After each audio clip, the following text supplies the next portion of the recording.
안녕하세요 빈둥님들, 조수빈입니다. 오늘은요 제가 정말 아주 특별한 컨텐츠를 준비했습니다. 조회수를 떠나서 저는 정말 많은 분들이 이 영상을 꼭 보셨으면 좋겠는데요. 오늘은 암에 대한 이야기를 해보려고 합니다. 그리고 제가 왜 이 컨텐츠를 찍는지도 말씀을 드릴게요. 저희 아버지가 한 10년 정도 암을 앓으셨거든요. 그 과정에서 제가 느꼈던 것들이 많아서 이제는 우리 빈둥님들하고 좀 교류를 해도 되겠다 싶어서 오늘 최초로 공개하게 됐습니다. 안녕하세요 선생님. 네, 안녕하세요. 저희 선생님이 저희 아버지의 주치의시죠? 네. 안녕하세요. 분당 차병원 혈액종양내과 전홍재입니다. 혈액종양내과. 네. 저의 경험을 먼저 좀 말씀을 드릴까요? 저의 아버지께서는 한 10여 년쯤에 B형 간염을 앓다가 간암이 처음 생기셨고, 첫 번째 다른 병원에서 이제 방사선을 하셨고 색전수를 하셨죠. 근데 몇 년 있다가 또 재발을 하셨어요. 사실 저희 아버지는 암이 걸리셨을 때 많이 포기하시는 분위기였고, 그때는 간암에 걸리면은 돌아가시는 분들이 지금보다 훨씬 많았어요. 그래서 뭐 지금 암 가족분들은 너무 아시겠지만 제가 정말 방바닥을 뜯으면서 너무 괴로워했었고, 제가 선생님한테 넥사발을 처방받았는데 그때 제가 찾아보니까 너무 부작용이 많아서 그걸 못 드시게 하고 쓰레기통에 버렸습니다. 제가 아버지 그 암 치료에 좀 적극적으로 개입하는 딸이었는데, 제가 공부를 해보니까 일본이나 외국에 좀 다른 치료법들이 있더라고요. 그래서 NK 치료법이라든지 뭐 중입자라는 게 한국엔 없었는데 일본에는 좀 퍼져 있는 상태였습니다. 그래서 퇴직금을 거기다 거의 다 쏟아 부어서 또 몇 년 더 가셨고요. 근데 비용이 워낙 비싸니까 계속 치료를 받기가 어려웠죠. 정말 그게 정말 비싸거든요, 여러분. 3, 4년 정도 전에 다시 재발을 하셨어요. 다시 재발했다는 얘기를 들을 때는 정말 더 이상 방법도 없고 비용적으로도 그때 정말 비쌌거든요. 그래서 그 당시 다니고 있던 병원에 갔더니 이제 아버지께서 면역 항암제 치료를 받는 게 좋겠다. 마침 TV에 여러분 아시겠죠? 김한길 선생님께서 폐암에 걸리셨다가 임상으로 해서 면역 항암제 치료로 완치됐다는 뉴스가 막 나오고 있었어요. 근데 거기서 분당 차병원을 알게 됩니다. 네.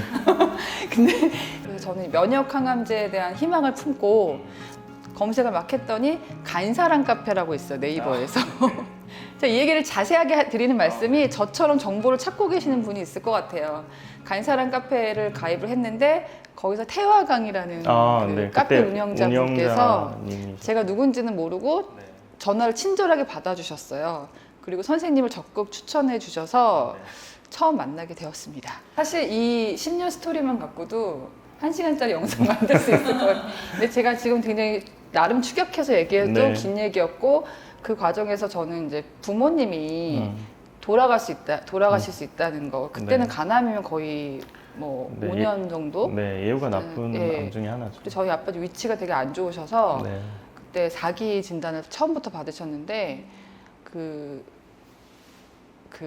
벌써 얼마 안 됩니다. 저 개인적으로 안 좋은 일이 좀 있었거든요. 그래서 저희 아빠가 저 때문에 암이 걸린 것 같은 그런 죄책감 이런 게 많았죠. 그때 당시가 아마 10년 만에 간암 표준 치료가 막 바뀌던 시기였거든요. 네. 표준 치료가 면역 항암 치료로 넘어오는 딱 그 시기였습니다. 근데 이제 제가 워낙 면역 항암 치료 관련된 연구라든지 뭐 치료를 좀 적극적으로 하고 있다 보니까 그때 저를 알고 많이들 오셨던 것 같아요. 지금은 뭐 분당 차병원 하면 임상을 많이 하고 또 전홍재 교수님 이름도 훨씬 더 올라갔지만, 제 입장에서, 환자 입장에서는 그 당시엔 사실 좀 도박이긴 했어요. 네네. 충분히 그러실 수 있을 것 원래 같습니다. 알던 선생님도 아니었고 맞습니다. 뭐 익숙했던 병원도 아니었는데, 여기가 젊은 의사들이 많이 옮겨서 임상을 굉장히 적극적으로 많이 한다는 거예요. 물론 임상을 적극적으로 한다는 게 어떤 분들은 너무 이렇게 리스키하다라고 생각할 수 있지만, 저희 입장에서는 선택지가 없는 상황이었기 때문에 선택을 하게 됐습니다. 자, 우리 빈둥님들 조금 어려우시죠?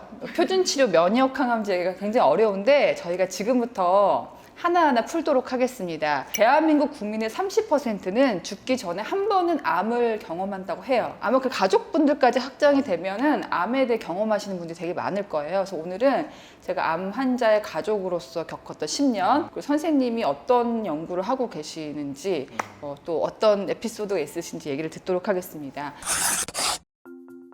먼저 선생님이 혈액종양내과신데 이게 어떤 과인가요? 혈액종양내과, 병원에 따라서는 종양내과 뭐 이렇게 부르는 과가 있는데요. 거기는 주로 항암 치료를 하는 과라고 생각을 하시면 됩니다. 근데 교수님 되신 지가 얼마 되셨죠 지금? 제가 2015년부터 했으니까요. 한 8년 정도 아주 됐어요. 파릇파릇하시. 아닙니다.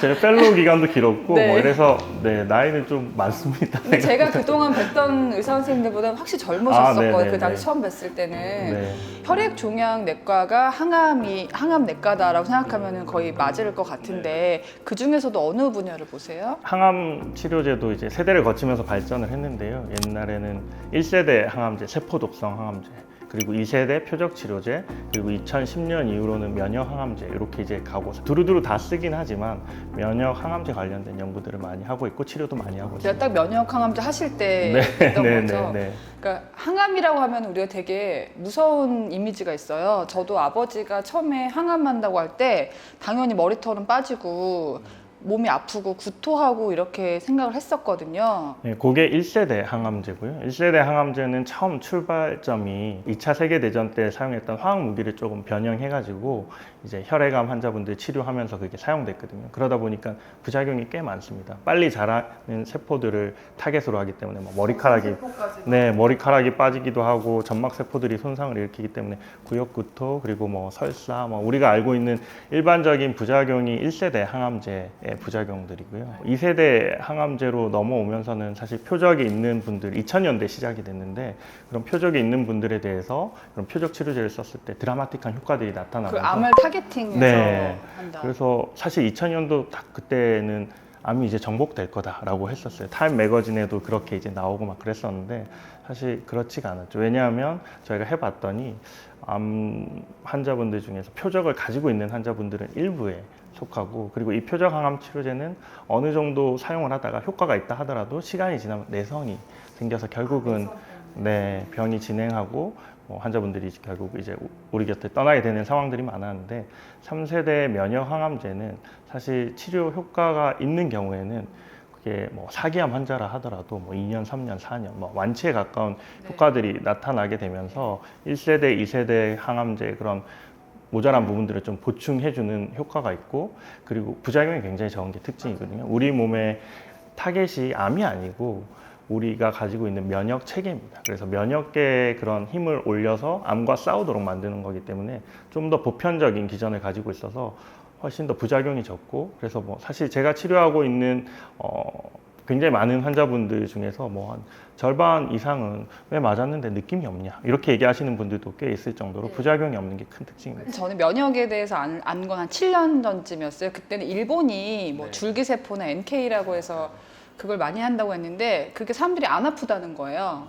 근데 제가 그쪽에 관심을 가진 게 저희 아버지가 일단 아픈 거 너무 싫어하셔서 근데 아까 말씀하신 2세대 항암을 그때는 주로 할 때였습니다. 표적 그때는 치료제.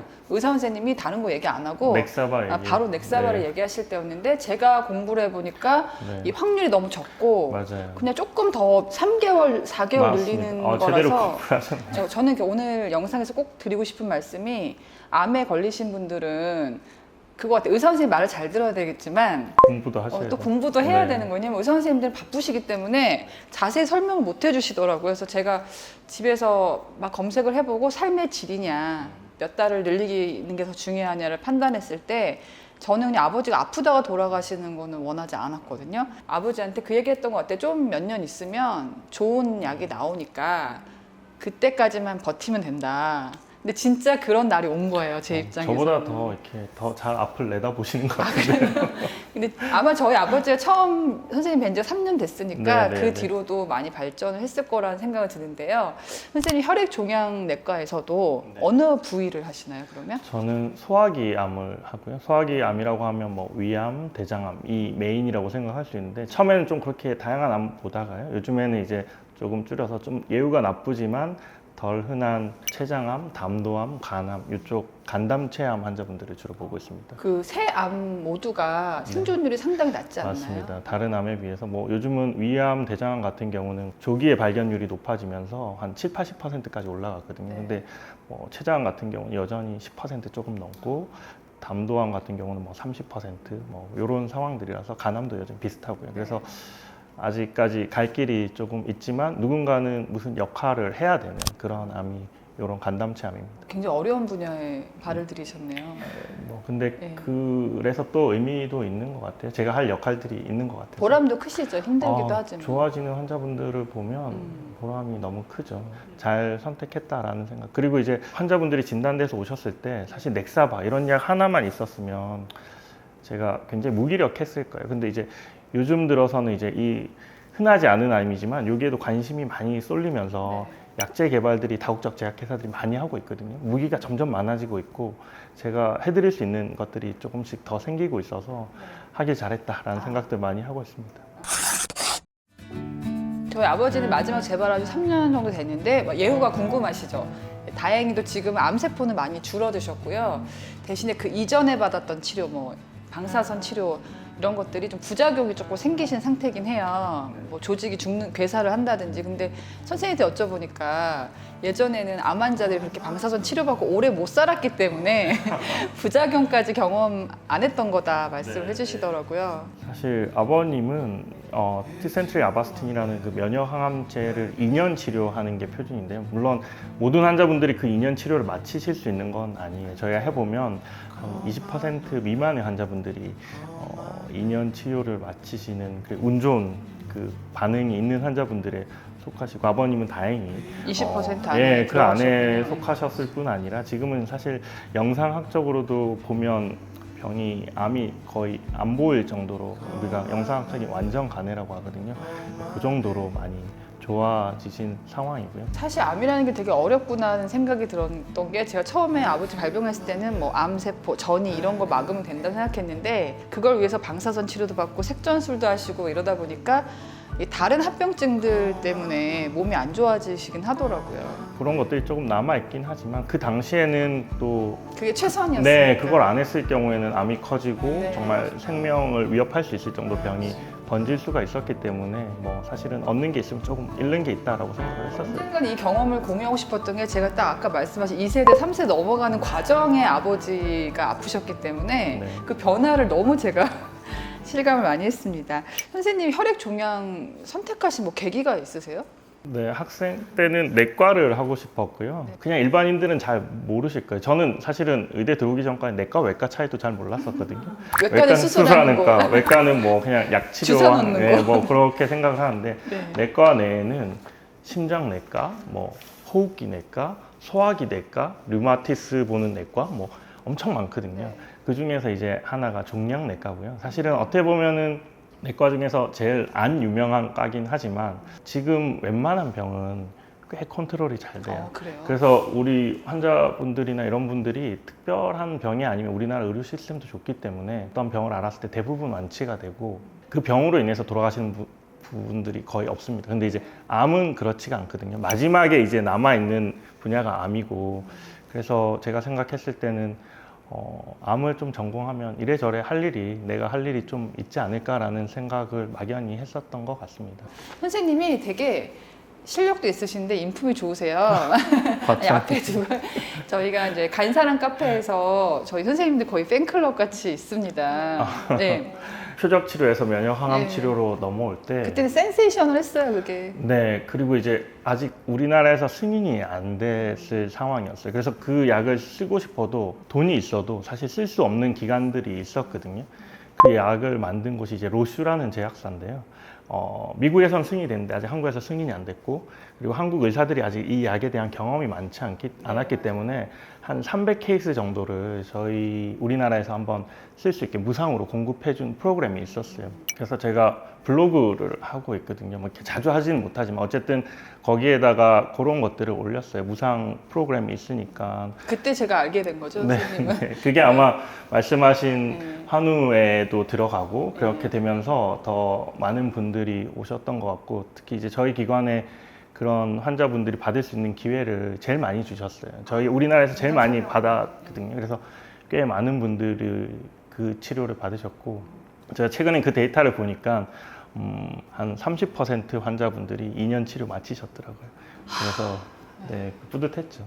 모든 분이 2년 치료를 다 마치시는 건 아닙니다. 치료 효과가 아버님처럼 좋으신 분이 다 있는 게 아니거든요. 네. 예전에 비해서 반응률이랑 치료 효과가 좋아졌다라는 거지 모든 분한테 다 효과 있는 건 아닙니다. 근데 분명한 건 암 환자들한테 선택할 것들이 좀 늘어나고 네. 있는 추세다. 너무 다행이죠. 아, 그래서 선생님 로슈에 직접 찾아갔었던 거잖아요. 그때 네, 그런 네. 마음으로 가셨던 건가요? 네, 뭐 신약을 제일 먼저 경험할 수 있게 해주는 곳이 신약 임상 연구라는 거고 여러 제약사들이 사실 그런 것들을 주도하고 있는 경우가 많은데요. 제가 우리 환자분들도 티센트릭 아바스틴 같은 임상 연구 꼭 경험을 할 수 있으면 네, 너무 좋겠다라는 생각이 들어서 처음 교수가 되고 났을 때 미국의 제약사에 연락을 해서 만나고 싶다고 중요한 학회가 중요한 학회가 있을 때 나 거기서 좀 너희 글로벌 헤드들을 좀 만나서 내가 좀 어필을 해보고 싶다라고 해서 사실 그때는 더 어렸으니까 또 더 겁 없이 그래서 이렇게 찾아갔었던 것 같아요. 그게 한 5년 전, 2018년도더라고요. 좀 놀랐어요. 뭐 한 명 정도나 만나줄까 했는데 그쪽에서는 또 4명 정도 되게 유럽에서 오셔가지고 제 얘기를 열심히 들어주시더라고요. 제가 사실 뭐 아직 젊고 뭐 당장 뭔가를 보여줄 수는 없지만 우리 환자분들한테 이 좋은 치료 기회를 좀 줄 수 있으면 좋겠고 나한테도 신약 임상 연구 기회를 주면 좋겠다라고 얘기를 드렸더니 그분들이 사실 좀 감동을 받은 것 같아요. 왜냐하면 최근에 한 5년 정도 지나고 나서 이제 만났었거든요. 네. 저한테 임상 연구를 줬던 친구가 있어서 인사를 했는데 너 그때 왜 나한테 나 가진 것도 없고 그냥 그랬었는데 왜 줬느냐라고 제가 물어봤거든요. 너희 환자한테 이렇게 좋은 치료 기회를 주기 위해서 노력하는 모습이 되게 진심으로 느껴졌고 그리고 네가 그렇게 백팩 메고 와가지고 노트북 꺼내가지고 이렇게 우리한테 프레젠테이션 하는 걸 봤을 때 너의 패션을 봤다라고 얘기를 하더라고요. 진정성. 예, 그런 열정 이런 것들을 봤다라고 얘기를 하더라고요. 그래서 저도 되게 감동적이고 그렇더라고요. 그 얘기를 듣고 나서부터는 저도 어떤 사람을 면접할 때 그 사람의 업적 이런 것들도 보지만 제일 중요한 게 그 뒤부터는 항상 열정이 있는지 진정성이 예, 그런 것들을 되게 중요하게 보게 된 것 같아요. 제가 선생님 처음 만났을 때 네. 아버지를 살리겠다는 진정성이 보였나요? 네, 저는 저 사실은 뭐 당연히 잘 몰랐었고요. 근데 네. 오셨을 때 좀 놀랐던 게 예. 아마 화장 하나도 안 하고 오셨죠. 항상 그래요? 네, 그래서 보통 되게 많이들 더 꾸미고 오시는 분들이 많거든요. 본인의 위치를 보여주시기 위해서 그런 분들도 계시고 하는데 오히려 전 좀 진정성이 느껴졌어요. 나는 아버님을 살리기 위해서 어떤 것들이든 나는 다 할 수가 있다라는 좀 겸손한 자세가 좀 보여서 좀 달랐던 것 같아요. 뭐 그게 좋다 나쁘다 이런 게 아니라 되게 겸손한 분이시고 아버님 치료에 되게 진심이신 분이구나라는 생각이 들었어요. 저는 사실 오시면은 뭐 이렇게 뭐 훨씬 더 멋있게 이렇게 뉴스에 나오는 모습으로 오실 줄 알았거든요. 그래서 아, 그러셨구나. 제가 아버지 자료를 들고 안 가본 병원이 없었는데 사실 뭐 이제 와서 얘긴데 그 선생님들 입장 너무 이해가 돼요. 근데 때로는 상처받고 올 때도 많았던 것 같아요. 선생님들은 워낙 아침부터 밤까지 아픈 분들만 보니까 또 명의라고 하시는 분들은 너무 얼마나 많이 몰립니까? 그러니까 초치기를 하는데 환자 입장에서는 그 1분이 맞아요. 정말 생과 사가 오르락 내리락 맞아요. 하는 거여서 마지막에 기억이 나는 게 그때 양성자 치료를 받으려고 그중에 한 병원을 갔는데 그 의사 선생님이 너무 야박하게 얘기를 하신 거죠. 그래서 아버지가 그 긴 길을 지하철을 타고 오면서 너무 낙담을 하시더라고요. 자기가 치료 안 받고 죽겠다. 그걸 제가 뜯어 말려가지고 또 이제 다른 병원으로 모시고 했었는데 선생님이 그래도 이렇게 짧게 봬도 되게 따뜻하게 말씀을 해주시더라고요. 감사해요. 네. 저도 되게 많이 모자라고요. 근데 이제 사실 하루에 100명 이상 보시는 교수님도 계시고 뭐 저도 환자분이 너무 늘지 않기 위해서 좀 노력을 하긴 하거든요. 이게 왜냐하면 많이 보면 많이 볼수록 우리가 가지고 있는 감정이라든지 이런 것들도 한계가 있어서 무뎌져서 환자분들이 저를 만나기 위해서 오시는 건 사실 굉장히 많은 준비를 하시거든요. 저한테 오시기 위해서 아침 새벽 4시 반에 일어나서 뭐 버스를 타고 오시는 분도 있고 제주도에서 오시는 분도 있고 근데 저한테는 100분 중에 한 분일 수 있지만 그분들 입장에서는 3주 만에 한 번 저를 보는 거잖아요. 근데 그래서 이게 참 서로 이게 좀 차이가 있을 수밖에 없고요. 근데 이게 계속 마인드 컨트롤을 해야 되는 것 같아요. 이분들이 나를 보기 위해서 얼마나 많은 노력을 하고 오고 그리고 얼마나 고마운 분들인가에 대해서 계속 새기지 않으면 저도 어느 순간 제 모습을 보면서 왜 이렇게 벽돌 같은 사람이 진료실에 앉아 있지라는 것들을 되게 자책하는 정말 날도 힘드시겠어요. 많고 있거든요. 그래서 그렇게 되지 않기 위해서 되게 노력은 많이 하고 있습니다. 근데 다른 분들이 좀 그렇게 되는 것들도 너무 잘 이해가 가는 것 같아요. 선생님이 그때 백팩 메고 가지 않으셨으면은 사실 저희 아버지를 비롯해서 많은 한국의 환자들이 더 많이 돌아가셨거나 경험을 못했을 것 같아요. 저는 그래서 요즘 상황들을 보면서 좀 그때를 많이 돌아보면 그때가 제 인생의 터닝 포인트였지 않았나. 어떻게 보면 되게 겁 없이 그렇게 무작정 가긴 했는데 그때가 정말 큰 시작점이 됐던 것 같습니다. 암 치료법에 대해서 아마 궁금해하시는 분들 많을 거예요. 다학제 진료라는 거는 관련 여러 과 교수님들이 함께 진료를 봐드리는 거예요. 암이 되게 똑똑해요. 살아남는 법을 알거든요. 코로나 바이러스도 진화하고 살아남기 위해서. 맞아요. 네, 암도 진화를 합니다. 내가 만약에 암에 걸린다면 나는 이런 치료를 할 것이고 이렇게 시간을 보낼 것이다. 근데 일반인 분들이 조금 알았으면 하는 것들을 생각을 해봤어요.